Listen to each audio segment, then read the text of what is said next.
I'm a stand-up comedian, so I know how it feels when a joke goes wrong. But I've got some great tips for you to make it easier.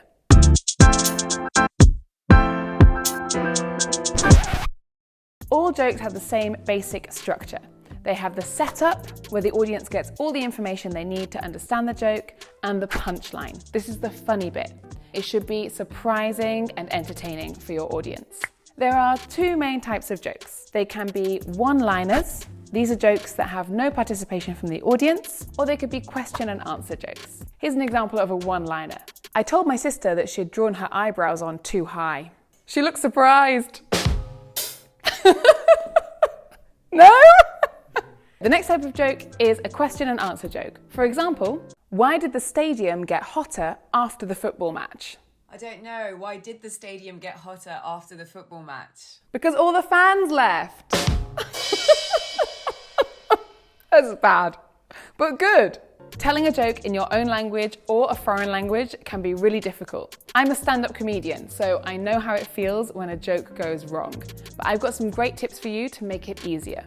First of all, choose your joke carefully. It should be something short and easy to remember, and also something that everybody can enjoy.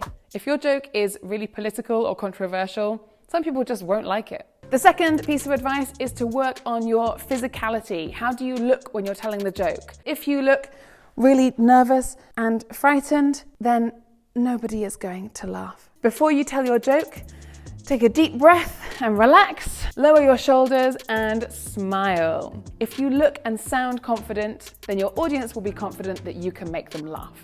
And finally, the third thing is to work on your voice. When you tell your joke, if you tell it like a robot, it will not be very funny. English has lots of variation in tone, and where you pause and where you raise or lower your voice will depend on the joke.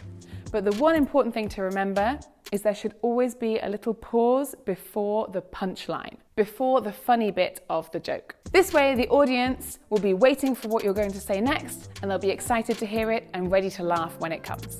The final tip I have for you is that you have to practice. You must memorize your joke until you know it perfectly. And when you're ready, you should try practicing in front of a mirror.